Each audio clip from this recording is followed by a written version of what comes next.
मैंने पहली बार वो दिल दहलाने वाली चीखों की आवाज़ें सुनी तो मैं बुरी तरह घबरा गई थी। मैं गहरी नींद से हड़बड़ाकर उठ बैठी और चीखने चिल्लाने की आवाज़ें पूरी हवेली में गूंज रही थीं। उस समय चारों ओर सन्नाटा था। मेरे कमरे में बहुत अंधेरा और सन्नाटा था। मेरे कमरे में बहुत ही ज़्यादा अंधेरा था। मैंने हाथ से टटोलते हुए साइड टेबल का लैंप जलाया। मैंने घड़ी की तरफ देखा तो रात का 1 बज रहा था और चीख पुकार की आवाज़ें गूंज रही थीं। मैं हैरान थी कि मेरे बगल में लेटे मेरे पति अमित गहरी नींद में सोए हुए थे। इतने शोर में उन्हें नींद कैसे आ सकती थी? कल ही तो मैं अमित की दुल्हन बनकर इस घर में आई थी। मेरी शादी बड़ी धूमधाम से अमित से हुई थी। मैं बहुत अमीर खानदान की बहू बनी थी। मैं भी एक अमीर खानदान से ही थी। मेरे सास ससुर कब के मर चुके थे। जेठ जी बहुत ही देखरेख वाले इंसान थे। मैं उनके व्यवहार को अच्छी तरह से जानती थी। मेरी अमित से लव मैरिज थी। हमने एक दूसरे को शादी के लिए पसंद किया था और वहीं से हमारी फ़ोन पर बातें होना भी शुरू हो गई थीं। हम दोनों ही अमीर ख़ानदान से थे, इसलिए किसी को भी इस रिश्ते पर ऐतराज़ नहीं हुआ। मेरी शादी की पहली रात थी और उसी रात मैंने ये चीखें सुनी थीं। एक लड़की की चीखों की आवाज़ थी, जैसे वो अपनी मदद के लिए किसी को पुकार रही हो। पहले तो मैंने सोचा कि कमरे से बाहर जाकर देखूं कि आवाज़ें किसकी हैं, कौन है जो इस वक्त इस तरह तेज आवाज़ों से चिल्ला रहा है। लेकिन मैं एक दिन की दुल्हन थी, यूं कैसे मुंह उठाकर कमरे से बाहर निकल सकती हूँ। आधे घंटे तक ये आवाज़ें गूंजती रहीं। उसके बाद शांति छा गई थी। मुझे अमित की नींद देखकर हैरत हो रही थी। वो इतने शोर में कैसे सो सकता था? लेकिन कुछ देर बाद आवाज़ आनी बंद हो गई थी, जैसे कभी शोर हुआ ही ना हो।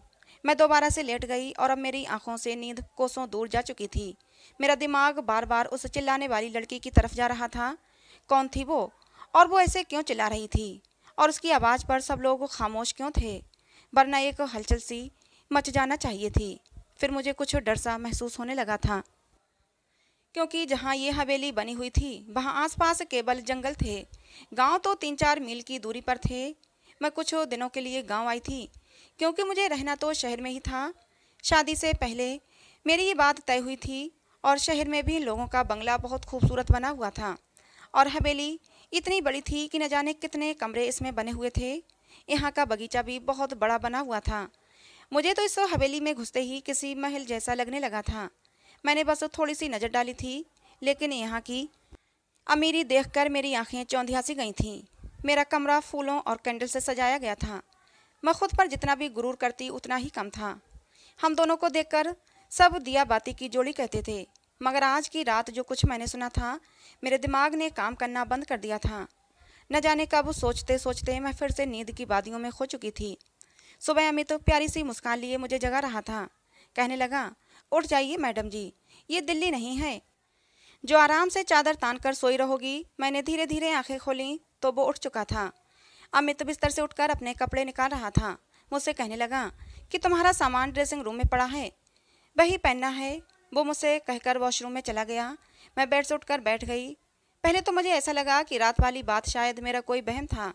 मैं वही बात सोचते सोचते ड्रेसिंग रूम में चली आई, जो मेरे ही कमरे में बना हुआ था। इतना भारी भरकम जोड़ा देखकर मेरी आंखें फटी की फटी रह गईं। मैंने फ्रेश होने के बाद बहुत ही मुश्किल से उन कपड़ों को पहना था। अमित तो कमरे से जा चुका था तो कुछ लड़कियां मुझसे पूछकर मेरे कमरे में आईं और मुझे जेवरात पहनाने लगीं, तैयार करने लगीं। जब मैं आज सज धजकर बाहर आई तो मेरे जेठ जी सामने कुर्सी पर बैठे थे। उन्होंने मुझे देखा और मुस्कुराने लगे। फिर मेरे पास आए और मुझ पर हजारों के नोटों की बारिश करके मेरा स्वागत किया। फिर मुझे बाहर ले गए, जहाँ गांव की औरतें मुझे देखने के लिए मेरा इंतजार कर रही थीं। गर्मी और धूप में न जाने कब से वो मेरी एक झलक देखने के लिए बैठी हुई थीं। मेरे जेठ जी कहने लगे कि ये हमारे घर की नई मालकिन है, अमित की बीबी। सभी औरतें मुझे नमस्ते करने लगीं। मैं थोड़ी देर से ज़्यादा वहाँ रुक नहीं पाई थी। तेज धूप ने मेरी हालत ख़राब कर दी थी। जल्दी जल्दी मैं अंदर गई और अपने कमरे में एसी ऑन करके बैठ गई। पूरा दिन लगातार लोगों का आना जाना लगा रहा। अमित से मेरी मुलाकात बस रात को ही हुई थी, वरना वो पूरा दिन मर्दों के साथ ही रहे थे। गांव के कुछ और ही रस्म रिवाज होते हैं। पति पत्नी आपस में कम वक्त और दूसरों के साथ ज़्यादा वक्त गुजारते हैं। यही मेरे साथ भी हुआ था। रात तक मैं थकान से चूर हो चुकी थी, इसलिए लेटते ही मुझे नींद आ गई और अमित मुझे कहने लगा कि गांव के माहौल से तुम परेशान हो गई हो। वो मुझे प्यार से देखने लगा। फिर मैंने आंखें खोली और थोड़ा सा मुस्कुरा दी। मैंने प्यार से अमित से कहा, अमित तो बस जल्दी से दिल्ली वापस जाने का सोचो, मुझे ऐसे माहौल की आदत नहीं है। मेरी बात पर ना जाने क्यों अमित की मुस्कुराहट गायब हो गई थी। फिर वो बेड पर टेक लगाकर बैठ गया और कहने लगा, अभी तो ऐसा मुमकिन नहीं है, लेकिन मैं कोशिश करूँगा। मैं नींद में भी होते हुए भी पूरी आंखें खोलकर उसे घूरने लगी थी। अमित, मैं गांव में 2 दिन से ज़्यादा नहीं रह सकती, ये तुम अच्छी तरह जानते हो। मुझे घुटन होती है यहाँ के पहनावे से, रहन सहन से। अजीब घुटन सा माहौल है यहाँ का। मैं नहीं रह सकती यहाँ पर। मेरी बात सुनकर वो किसी गहरी सोच में चला गया। उसने सिगरेट निकाली और लाइटर से जलाकर पीने लगा। मैं नींद में चूर थी इसलिए सो गई।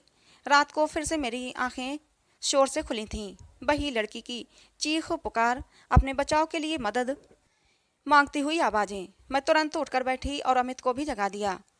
वो मुझे नींद में देखने लगा। मैंने कहा, अमित, किसी के चिल्लाने की आवाज़ें आ रही हैं। मेरी बात पर अमित ने नज़रें चुराईं और कहने लगा, कैसी आवाज़ें? मुझे यहाँ कोई आवाज़ नहीं आ रही। मैं उसकी ये बात सुनकर हैरान रह गई थी। ये कैसे मुमकिन था? मुझे तो लड़की के चिल्लाने की आवाज़ें साफ आ रही थीं, लेकिन अमित को नहीं आ रही हैं। मैंने हैरत से अमित की तरफ देखा। मैंने कहा कि ये लड़की की आवाज़ तुम्हें नहीं सुनाई दे रही? वो कहने लगा, नहीं, मुझे कोई भी आवाज़ सुनाई नहीं दे रही। मुझे नींद आ रही है, मुझे परेशान मत करो। ये कहकर वो फिर से सो चुका था और मेरा डर के मारे बुरा हाल था। क्या ये आवाज़ सिर्फ मुझे ही सुनाई दे रही थी? इसका मतलब कोई भूत प्रेत? ये सोचकर ही मैं कांपने लगी थी। डर की वजह से मैं अमित से चिपक के लेट गई। मेरा दिल जोर जोर से धड़क रहा था। अब तो मुझे इस हवेली में एक दिन भी नहीं रुकना था। मुझे तो भूतों से बहुत डर लगता था। अगली ही सुबह ही मैंने अमित से शहर जाने की जिद की। मैंने कहा, मुझे वापस दिल्ली जाना है। मुझे डर महसूस होता है। मुझे 2 दिन से यहाँ किसी के चिल्लाने की आवाज़ें सुनाई देती हैं, जैसे कोई लड़की मदद के लिए पुकार रही हो। मैं यहाँ नहीं रह सकती। डर की वजह से ऐसा लग रहा है जैसे मैं अभी अभी रो दूंगी। और अमित मुझे ध्यान से देख रहा था। वो बार बार मुझसे नजरें चुरा रहा था। वो मुझसे कहने लगा, बरसों से इस हवेली में ऐसे ही साए हैं। किसी किसी को ऐसी आवाज़ें सुनाई भी देती हैं जैसे तुम्हें दे रही हैं, लेकिन उन सायों ने कभी भी हमें नुकसान नहीं पहुंचाया। वरना क्या मेरी भाभियां यहाँ रह सकती थीं? मुझे अमित की किसी भी बात से चैन नहीं मिल रहा था। मुझे बस दिल्ली जाने का इंतजार था। सुबह नाश्ते के वक्त तो मेरे जेठ जी अमित से पूछने लगे कि तुम दिल्ली वापस कब जा रहे हो? ये सुनकर अमित का चाय का कप हाथ में ही रह गया था। लेकिन मैं दिल ही दिल में खुश थी कि किसी को तो हमें गांव से दिल्ली भेजने का ख्याल आया। अमित ने कहा, भाई, जो आपका आदेश। अमित ने बहुत ही मुश्किल से ये बात कही थी। वो अपने बड़े भाई से बहुत डरता था। जेठ जी कहने लगे, आज शाम तक तुम दिल्ली जाने की तैयारियां करो, वहाँ के काम देखो जाकर। मैं तो खुशी के मारे फूली नहीं समा रही थी। मैंने जल्दी से चाय ख़त्म की और कुर्सी पीछे खिसकाकर खड़ी हो गई। तो मेरे जेठ जी मुझसे कहने लगे, बहू, आज तुमने नाश्ता ठीक से क्यों नहीं किया? मैंने कहा, मुझे अपनी और अमित की पैकिंग भी करनी है। शाम तक जाना है तो टाइम लग जाएगा। मेरी बात सुनकर जेठ जी अमित को घूरने लगे और कहने लगे, तुमने बहू को ये नहीं बताया कि अब वो यहीं रहेगी? ये सुनकर मेरे दिल को एक धक्का सा लगा और मैं आश्चर्य से अमित की तरफ देखने लगी। वो कहने लगा, मैं भूल गया था भाई। मेरे जेठ जी फिर मुझसे कहने लगे, बेटा, तुम अब हमारी इज्जत हो और हमारे घर की औरतें हवेली से बाहर कदम नहीं रखती। तुम यहीं रहोगी। दिल्ली में अमित जाएगा। ये सुनकर तो मैं दंग रह गई थी कि अमित ने पहले ये बात मुझे क्यों नहीं बताई। उसने तो यही कहा था कि कुछ वक्त तो मुझे गांव में रहना पड़ेगा, फिर वो मुझे अपने साथ दिल्ली ले जाएगा। मैं गुस्से की वजह से उठकर कमरे में चली गई। मुझसे झूठ बोला गया था। कुछ देर बाद ही अमित कमरे में आया। अमित को देखकर मैं रोने लगी। मैंने अमित से कहा, मुझे इस भूत बंगले में नहीं रहना। तुमने मुझसे झूठ कहा था कि हम दिल्ली में रहेंगे। तुम अपने भाई से जाकर कह दो कि हमने यहाँ नहीं रहना। मेरी बात सुनकर वो मेरे पास आकर बैठ गया और बहुत ही प्यार से बोला, मैं तुम्हें अभी दिल्ली नहीं ले जा सकता। बस तुम कुछ महीने यहाँ रह लो, वैसे ही रहो जैसे यहाँ की औरतें रहती हैं। फिर मैं तुम्हें दिल्ली लेकर जाऊँगा। मैंने कहा, मैं तुम्हारे बिना यहाँ नहीं रहूँगी। रात के वक्त वो चीखों की आवाज़ें मेरी जान निकाल देंगी। मुझे बहुत डर लगता है। वो मुझसे कहने लगा, तुम चीखों पर ध्यान मत दो। वो जो भी है तुम्हें कुछ नहीं करेगी, ये मैं तुम्हें वादा करता हूँ। तुम बस कमरा लॉक रखना और रात को बिल्कुल भी बाहर मत निकलना। अमित की बातों ने तो मुझे और भी ज़्यादा डरा दिया था। मैंने कहा, मैं अकेली रात को इस कमरे में नहीं सो सकती। अमित तो कुछ देर तक कुछ सोचता रहा, फिर कहने लगा कि ठीक है, मैं भाई से कहकर एक नौकरानी का इंतजाम करवा दूंगा, वो तुम्हारे साथ इस कमरे में सो जाया करेगी। लेकिन तुम बस ये कोशिश करना कि भाई को तुमसे कोई शिकायत ना हो। मैंने इस बात पर सर हिला दिया। अमित शाम को दिल्ली के लिए निकल चुका था और मैं अकेली रह गई। रात को मेरे साथ एक नौकरानी मेरे कमरे में सोने लगी थी। वो ज़मीन पर अपना बिस्तर बिछाती थी और लेट जाती थी। रात को जब वो चीखों की आवाज़ें आती तो मेरी आंखें खुल जाती। मैंने महसूस किया था कि जिस वक्त चीखों की आवाज़ें आती हैं, वो नौकरानी भी करवटें बदलती रहती थी। मुझे ये शक होने लगा था कि शायद वो भी उन आवाज़ों को सुन सकती है। कई बार मैंने उस नौकरानी से चीखों के बारे में पूछा तो उसके चेहरे का रंग उड़ जाता था और वो डर जाती थी। फिर ना में सर हिलाने लगती और कहने लगती, मैंने तो ऐसी कोई आवाज़ नहीं सुनी। मैंने उसके डर से ये तो अंदाज़ा लगा लिया था कि कहानी कुछ और ही है। इसलिए उसे कहा कि मैं जानती हूँ कि ये आवाज़ें तुम्हें भी सुनाई देती हैं। मेरी बात सुनकर वो मेरे सामने हाथ जोड़ने लगी और कहने लगी, इस बात का जिक्र हवेली में किसी से न करना, वरना बहुत बुरा होगा। उस नौकरानी की बात सुनकर मुझे जानने की उत्सुकता होने लगी कि आखिर मालूम भी तो हो कि ये सारा माजरा क्या है। मैंने रात को जब वो चीखों की आवाज़ें सुनी तो ये ठान लिया कि सच्चाई क्या है इसका पता लगा कर ही रहूँगी, क्योंकि कहीं ना कहीं मुझे ये यकीन तो हो चुका था कि ये मामला भूत प्रेत का नहीं है। रात को चिल्लाने की आवाज़ें सुनकर मैं उठ खड़ी हो गई और दबे पांव अपने कमरे के दरवाजे के पास आई और धीरे से दरवाज़ा खोला। मुझे वो आवाज़ें ऊपर की मंजिल से आ रही थीं। मैं धीरे धीरे से चलती हुई ऊपर चढ़ गई। वहाँ से आवाज़ें मुझे और भी नज़दीक से सुनाई देने लगी थीं। जब मैं उन आवाज़ों का पीछा करते हुए आगे बढ़ी तो सामने कमरे को देखकर मेरे होश उड़ गए। वो तो मेरे जेठ जी का कमरा था, जहाँ से लड़की के चीखों की आवाज़ें आ रही थीं। मेरे चेहरे का रंग उड़ चुका था। मैं वापस नीचे आ गई और अपने कमरे में आकर अपनी बढ़ती दिल की धड़कनों पर काबू पाने लगी। प्रताप यानी कि मेरे जेठ जी के कमरे से आ रही थीं ये आवाज़ें, और ये आवाज़ सुनकर मैं ये सोच भी नहीं सकती थी कि वो ऐसे भी हो सकते हैं। उनकी पत्नी भी जिंदा नहीं थी, ना ही उन्होंने दूसरी शादी की थी। दुनिया के सामने वो कितने बड़े संस्कारों वाले थे। फिर वो आवाज़ें, मैं खुद से ही बातें करने लगी। मेरे दिल में उनकी बहुत इज्जत थी। मैं उनके बारे में इस तरह से सोच भी नहीं सकती थी। मेरी आंखों से आंसू बहने लगे। मैं अपने बेड पर बैठकर रोने लगी। मेरे जेठ और औरतों के साथ, नहीं नहीं, ऐसा कैसे हो सकता है। गांव वाले तो उनकी बहुत इज्जत करते हैं। फिर ये सब क्या था? ये उनका कौन सा रूप था जो आज मैंने अपनी आंखों से देखा था। मेरी पूरी रात रोते जागते ही कटी थी, क्योंकि मैं उनके बारे में ऐसा सोच भी नहीं सकती थी। सुबह नाश्ते पर वो उसी तरह बैठे थे। मेरी आंखें देखकर चाय पीते हुए कहने लगे, अमित ने फ़ोन पर बात नहीं की मेरी बहू से, तभी तो रो रो के आंखें सुजा ली हैं। उनकी बात पर मैंने कोई जवाब नहीं दिया। मैं खुद ही मुस्कुराने लगी। फिर बोले कि अमित वहाँ बहुत बिजी हैं, शायद इसीलिए फ़ोन नहीं कर पाया। मैंने उनकी बात का फिर भी कोई जवाब नहीं दिया। आज तो मुझे उनकी शक्ल देखने को भी दिल नहीं कर रहा था। कैसा दोगला इंसान था। दिन में नेक और रहमदिल बना रहता था और रात को ये सोचकर ही मेरा शरीर कांपने लगा था। मैं सोच चुकी थी कि अब उनका पर्दा फाश करके ही रहूंगी, लेकिन मैं नहीं जानती थी कि मैं अपने लिए कितनी बड़ी मुसीबत खड़ी करने जा रही हूँ। जब मैंने दोबारा वही आवाज़ें सुनी तो मैं फिर उसी कमरे के बाहर चली गई। कमरे के हॉल में से देखने लगी तो एक 15 या 16 साल की लड़की थी। गांव की ही लग रही थी। उसके चेहरे से उसका दर्द साफ पता चल रहा था। वो हाथ जोड़े अपनी इज्जत की भीख मांग रही थी, चिल्ला रही थी, चीख रही थी। लेकिन मेरे जेठ जी ने बड़ी बेदर्दी से उसका दुपट्टा उतार कर फेंक दिया था। मैं उसे ज़्यादा नहीं देख सकती थी। मैं वापस पलट आई। कैसे भी करके मैंने वो रात काटी थी। सुबह होते ही मैंने अमित को फ़ोन किया। मैंने कहा, तुमने मुझसे इतना बड़ा झूठ बोला। तुमने कहा हवेली में आत्माएं हैं, जबकि ऐसा कुछ भी नहीं है। वो आवाज़ें गांव की मासूम लड़कियों की हैं जो तुम्हारे पिता जैसे भाई की हवस का निशाना बनती हैं। मेरे मुंह में जो जो आ रहा था मैंने सब अमित से कह दिया। मेरी बात सुनकर वो गुस्से में आ गया और कहने लगा, अपनी जबान को बंद रखना, जैसे हवेली के सभी लोग रखते हैं, वरना तुम्हें प्रताप की ताकत का अंदाज़ा नहीं है। जान से मार डालेंगे वो तुम्हें। मैं अमित की बात सुनकर जितना हैरान हुई थी उतना कम था। मतलब वो अपने भाई के बारे में ये सब पहले से ही जानता था और वो भी इस सब में मिला हुआ था।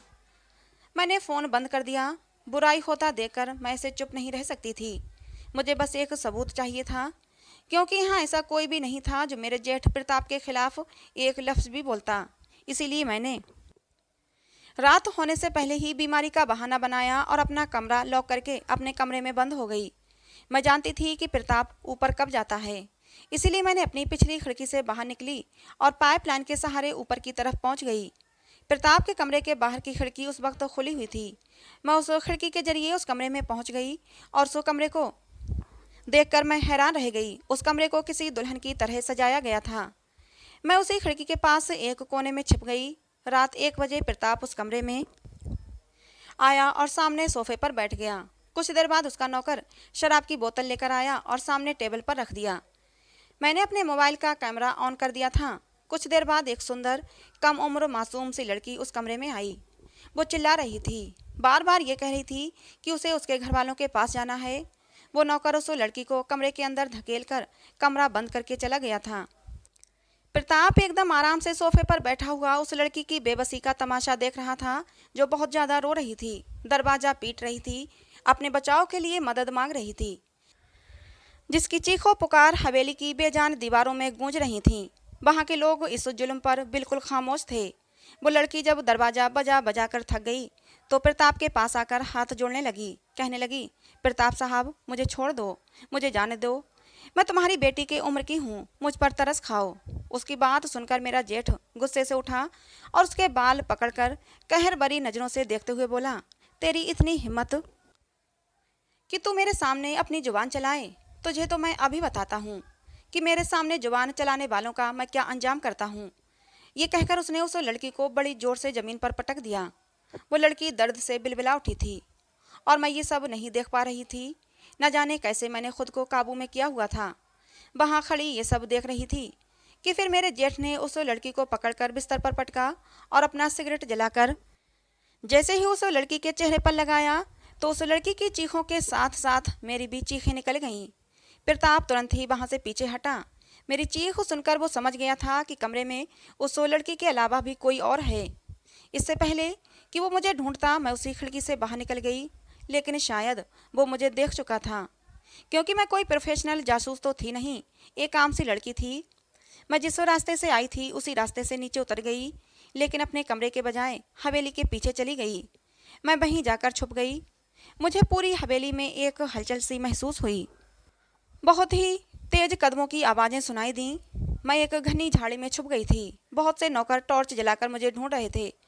मैं तो सांस लेना ही भूल गई थी। मुझे डर था कि अब मैं पकड़ी जाऊंगी। कुछ देर बाद नौकर वहां से चले गए। उनके जाते ही मैंने सुकून की सांस ली। मैं एक बड़े से पेड़ पर चढ़ने लगी जो इस हवेली की दीवार से चिपका हुआ था। उस पेड़ पर चढ़कर मैंने दीवार से दूसरी तरफ देखा तो वो एक घना जंगल था। मैं वहां से कूद गई। मैं नहीं जानती थी कि मैं उस जंगल को पार करने के बाद कहाँ पहुंच जाऊंगी, लेकिन मैं लगातार भाग रही थी। सुबह तक मैं भागती रही। जैसे ही हल्की हल्की रोशनी हुई मैं सड़क पर पहुंच चुकी थी। उसी वक्त एक बस दिल्ली जाने के लिए वहां से गुजर रही थी। मैं उस बस में बैठ गई। पूरे रास्ते भर मैंने अपना चेहरा दुपट्टे से छुपाए रखा था। दिल्ली पहुंचते ही मैं अपने पापा के दोस्त जो कि आईपीएस अफसर थे उन्हें ये वीडियो दिखा दी। मेरी वजह से उस गांव में इस घिनौने खेल का किस्सा खत्म हुआ था और प्रताप के साथ साथ अमित भी पकड़ा गया था। वो लोग गांव की कम उम्र लड़कियों के साथ गलत काम करते उसे दूसरे देश में भेजते थे और कुछ को तो मार देते थे, और मेरे पति दिल्ली में भी वही काम करते थे, इसलिए मुझे अपने साथ ले जाकर नहीं रहना चाहते थे। मैंने अब अमित से तलाक ले लिया था क्योंकि मैं ऐसे शख्स के साथ ज़िंदगी नहीं गुजार सकती थी। मुझे खुशी थी कि मेरी वजह से बहुत सी लड़कियां बच गई थीं। तो दोस्तों, आई होप आपको ये कहानी पसंद आई होगी। पसंद आई हो तो प्लीज़ लाइक करना। ऐसी और कहानियों के लिए हमारे चैनल को भी सब्सक्राइब करना। कहानी को अंत तक पूरा सुनने के लिए आप लोगों का बहुत बहुत धन्यवाद दोस्तों। मिलते हैं अगली किसी नई कहानी में।